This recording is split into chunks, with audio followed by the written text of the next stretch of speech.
Hey, so amazing. You see how they playing? Live wire, it's all about sports and entertainment. You don't wanna miss it, so official like you never seen. Keep it going till the whistle blowing from the referee.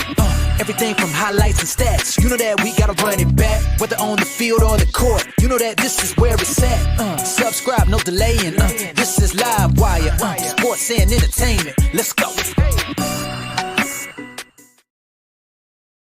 What's good, everyone? Welcome to another Live Wire Sports Media. All right, so I want to talk about something since the Unrivaled league has started. I noticed there's been a lot of fandom who not too happy or concerned or maybe just overreacting.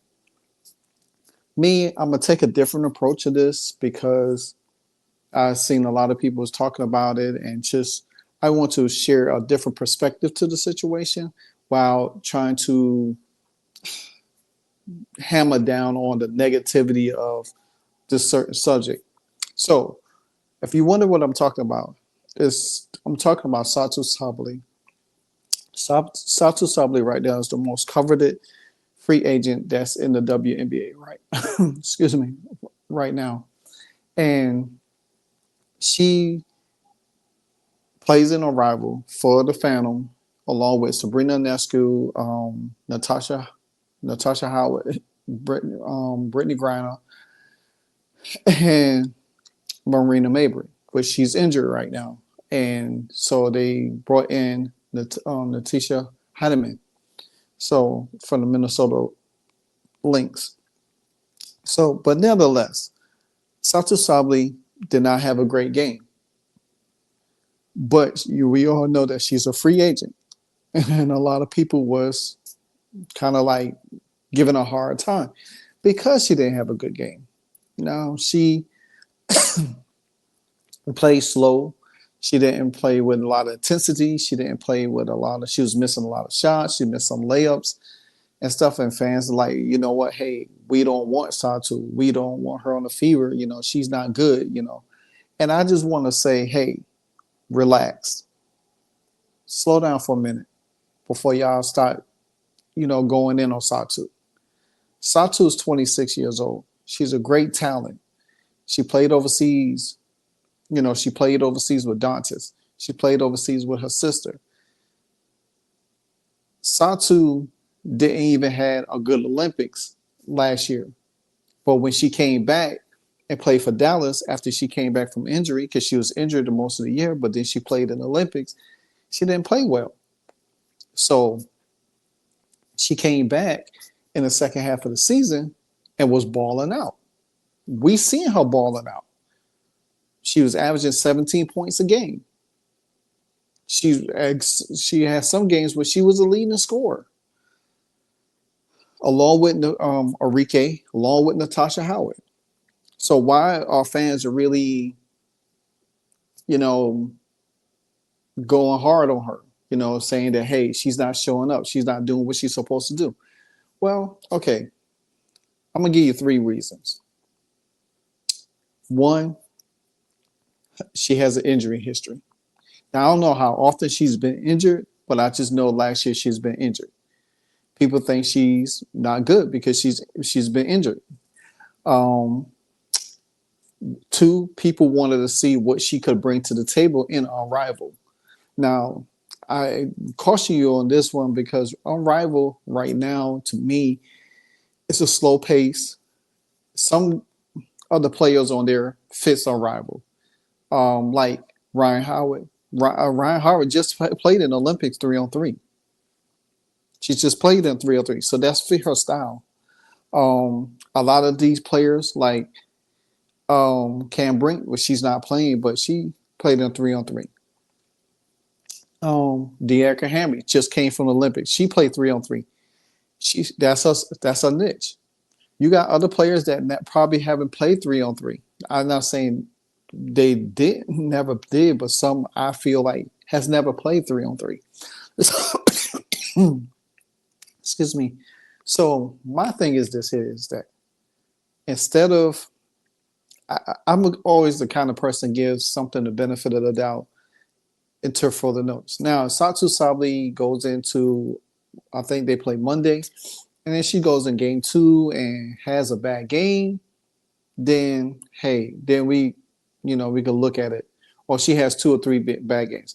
Players do that. Players do have bad games. Sometimes they have a stretch of bad games, but that does not make them a bad player.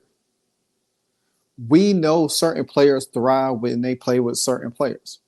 Maybe the chemistry with the Phantom is not great. I mean, for instance, you look at Lexi Hall over there with the Rose. We know what Lexi Hall looks like when she played with the Fever, with Caitlin Clark in them. But look what she's playing, how she's playing now with the Rose. It doesn't fit. Chelsea Gray is not Caitlin Clark. Chelsea Gray is not looking for her. Chelsea Gray is looking for the others, and she's getting freezed out. Then, so I say this, yeah, Sabrina Ionescu and Satou played in college. Okay, yeah, they played in college. They had great friendship. They played together, but that does not mean it always works out that way. Even Sabrina Ionescu didn't play well. She didn't play well. They got blown off the floor. They got blown out. Brittany Griner, slow. You see how she played with Phoenix. When the Fever played them, we ran them off the court. Every time we played them, swept them. So the thing about it is that Satou, she has a great outsize. She's a great talent. She could play 3-3, 3-D. She could score from the outside, the inside. She could dribble. She could pass. She could do it all.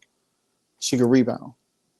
But I think we overreacting a little bit because of what the first game was. Like I said, I think fans wanted to see her get off. Like, ooh, dominate. Like, but now here's me playing devil's advocate with y'all for a minute. What if Satou knows that Dallas might try to hold on to her if Dallas can't get the trade that they want? See, you got to think of these things in a whole different light sometime. Instead of just say, oh, well, boom, boom, boom, boom. Satou knows that if the Dallas Wings going to want something great to trade her. So what if she uses her injury as a way to play poorly and lower the value of herself, where buyers look at her, teams look at her and say, well, I'm not going to trade her. Look how bad she was playing in Unrivaled. She didn't play well.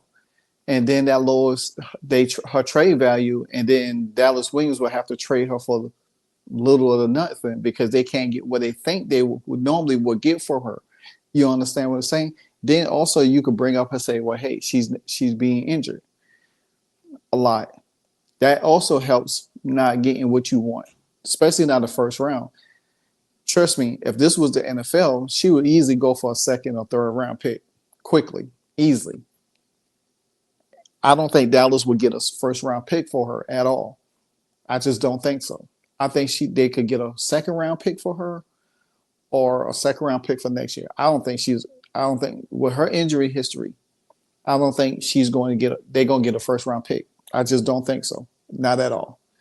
Now, I caution Fever fans, to hold on for a minute and say, hey, look at this in a lot of different ways.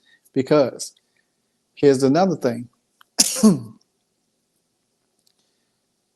What if she's playing a way that she don't want to get injured? Maybe she's playing tentative, or maybe she's playing softly because she doesn't want to get injured. We just seen Jackie Young get injured. We just seen Marina Mabrey get injured. Cam Brink still recovering from an ACL tear. Don't know why she's even in a rival. A rival's supposed to be for players that's made to run up and down the floor and shoot, dribble, drive, shoot. Not playing long, not playing pick and roll defense, slowing the game down. Like I said, there's only right now, um, what Skylar Diggins' new team, what the Laces, I think, and the Vinyl with Leo Boston new team. I think they're the two top teams to me. Now the McBride them team plays pretty well as well. So there's only really three good teams out of the six that they have. But assessing Satou Sabally in the first game is kind of, to me, it's kind of like, I feel like it's overreaction.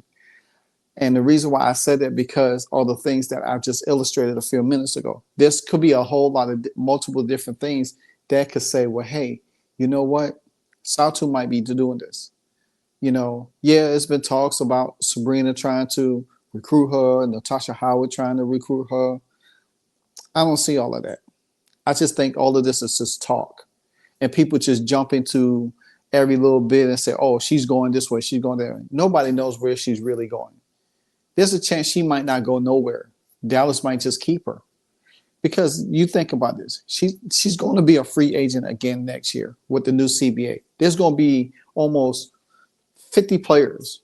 Matter of fact, the whole league, about 50 players going to be probably about free agents next year. Now, some people say, hey, I would take the Erica Hamby, instead of Satou. Well, the Erica Hamby is a little bit older. You got to think about it. She's in her 30s, and she's been in the league 10 years. But she's still productive. Now, she's very productive. But you got to look at it this way. She's going to command more money, but she's a free agent in 2026. So, but what you really giving up for Satou? If you really want her, then and then you're gonna have to. You can't core her next year because you still have Kirstie Mitchell on your team if you bring her back. Now you could give her a qualified offer, that nobody was pay her, or you could just wait till she's a free agent next year and just say, hey, I'm gonna wash my hand with her and just try my hand with her next year, because then you have more money to spend, and then you could pretty much probably give up a first round pick because of what the draft gonna look like in 2026. There might not be a lot of talent. There's a good much talent this year, and you might want to use your draft picks to do that. But in Satou's case, she's played. I think some people think that she's hurting herself a little bit. I say Unrivaled to me doesn't measure up to what you could do in the WNBA, because you're going to be playing 5-on-5. There's going to be a lot of more movement. You're going to be able to get free shots out. It's different. Unrivaled is more fast-paced and more one-on-one, and you gotta do a lot. Some of these women are not conditioned in that route, in that way, and you kind of starting to see it a little bit. They're not even running up down the court like they're supposed to. They start out fast, and then you can see 7 minutes is a long time. You know what I'm saying? 7 minutes is a long time. And especially if you're not really keeping up and you're getting wore down and you're tired. 5-on-5, you can easily move down the court a little bit. You not have to run unless you got a fast break. So let's look at some statistical standpoints right here of what I'm trying to deliver to y'all. All right. So this right here is the game between the Phantom and the Laces. You look at Jackie Young, she was DPN. She did not play. You had Tiffany Hayes, Kayla McBride, Alyssa Thomas, Kate Martin, and Stephanie Donaldson. Now, to me, I don't think that Lace's team is that great at all. I think because Kayla McBride's scoring made it look like that way. But you think about this. Stephanie Donaldson is slow. Alyssa Thomas, to me, she how much points she had in the game? She had what, 18 points in this game. Now, in the WNBA, Alyssa Thomas don't score like that. She doesn't score. It'd be some games that she'll have more assists than she score. You probably have more scoring from Dejanay, Marina Mabrey, Brianna Jones, and Dewana Bonner. But I would not, me personally, I would not pick Alyssa Thomas over Satou Sabally. That's just my opinion. I'm not gonna pick Alyssa Thomas over her because Satou's way younger. Her skill set is way better. She plays a little bit more. She's more faster, quicker, taller, linkier. Alyssa Thomas is more like a bully. You know what I'm saying? She is not that great of a shooter. So defensive wise, yeah, I probably would pick Alyssa Thomas over her defensive wise, but not from offensive standpoint. You look at Kate Martin. I mean, they came out, you look at it, the Laces came out hot. They all double figures, 14, 28, 18, 12, 14. Kate Martin had a double-double. Now you look at the Phantom team. Satou Sabally, Marina Mabrey, who didn't play, she was hurt. Natasha Cloud, who's not really that much score. Sabrina Ionescu, Katie Lou Samuelson, who was trash. And I love Katie Lou, but she got dropped on the floor by Kate Martin. You know what I'm saying? And this is Katie Lou's time to shine too. She's not made for it. You look at her, she still plays the same way she plays on the Fever. Slow, out of position. She's not quick on her feet. And this is the problem I have with Unrivaled, really, is that because they got players in there that don't fit that kind of league. They just picking players just to say, hey, I'm picking players to pull away from the W just to make up this league. And that's what it was. But anyway, that's another topic for another day. Then you look at Satou. She was 3 for 13 from the field, 1 for 4 from 3. She was 1 for 1 from the line. She had 7 rebounds, 2 offensive, 5 defense. She had 2 assists, 2 steals. She had 4 turnovers, 4 personal fouls, and equal to 9 points. Now, on this front right here, you look at it. I think that's not the game I'm looking at. But anyway, so could Satou play better? Yeah, she could play better. She could play better. I think she'll play another game. I think she will. Matter of fact, let me look at their schedule right now. Real quick.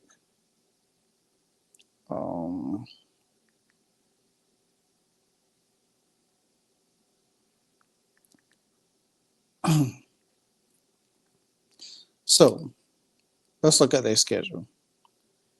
All right. So Monday, you got the Phantom play the Vinyl. Okay. So, and that game starts at 8:30 that night on TNT. All right. And then you have what? The Miss plays the Laces. Yeah, the Miss is the other team I was talking about. That's the one with Skylar Dickens on that team.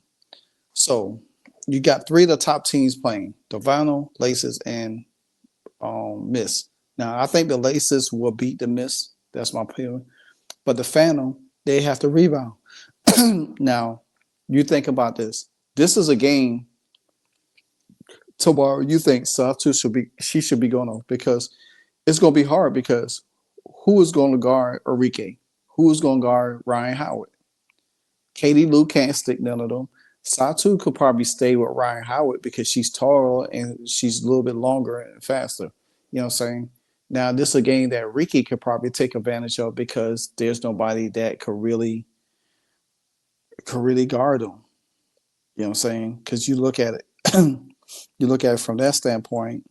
You got, like I said, you don't have Natasha Howard. I mean, Marina Mabrey. That probably will be a little bit. You don't know how she'll be, and you got Natasha Cloud. She'll probably would be on Enrique. mismatch. Katie Lou probably be in and out the lineup. Sabrina Ionescu, she'll probably be on a Ricky 2 or whoever the case might be. So it's going to be interesting to see because it's all about matchups and it's all about shuffling your feet. I think this is a game that Satou could probably play a little bit better, hoping she plays a little bit better, but if she has another poor game, then guess what's going to happen? Everybody's going to be upset about it. But like I say, it's only one game. This is the first time they play. Let's wait and see how she plays. They got 10 weeks. I mean, these ladies really have not played any basketball since the season ended. So let's get them a little leeway.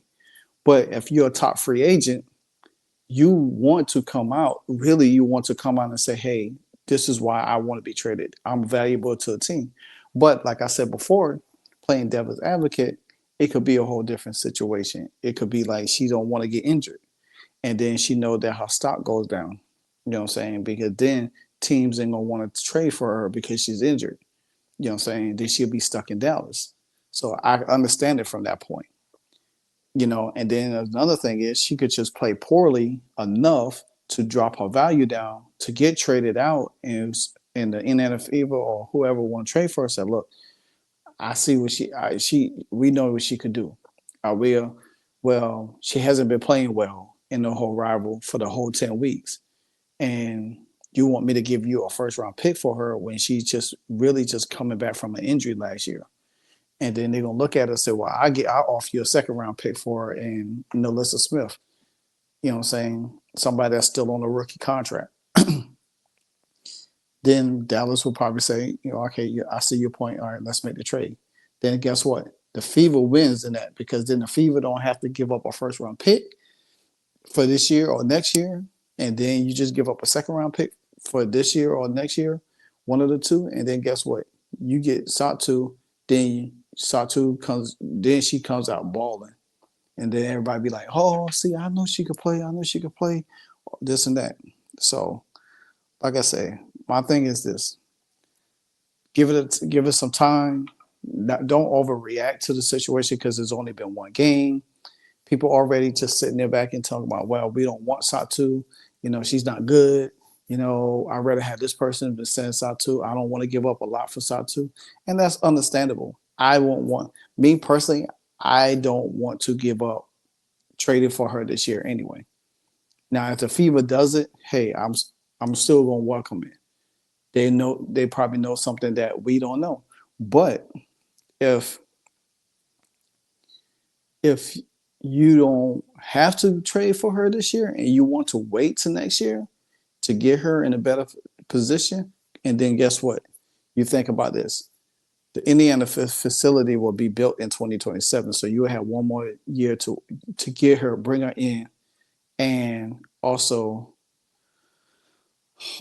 have her ready to be into the new facility in the year after, the year after that. So that's my take on it. Let me know what you think about Satou Sabally. Do you feel is an overreaction with her right now? Do you feel that, hey, Satou should be playing better? I think she should be playing better. I think she will play better, but I don't think that I don't think it's as overblown, drawn out as most people think it is when it comes to her playing the game of basketball. You know what I'm saying? Because I think she's still one of the top players in the league. She could play. Like I said, she could do everything on the floor. I mean, and she's trying to get herself together. I think, like I said, I think she will play better, and we'll see. So at the end of the day, let me know what you think. This is Live Wire Sports. Until the next episode, I'm out. Hey, so amazing. You see how they playing?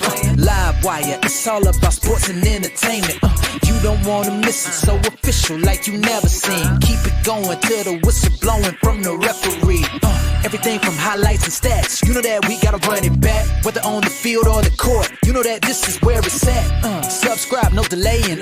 This is Live Wire. Sports and entertainment. Let's go.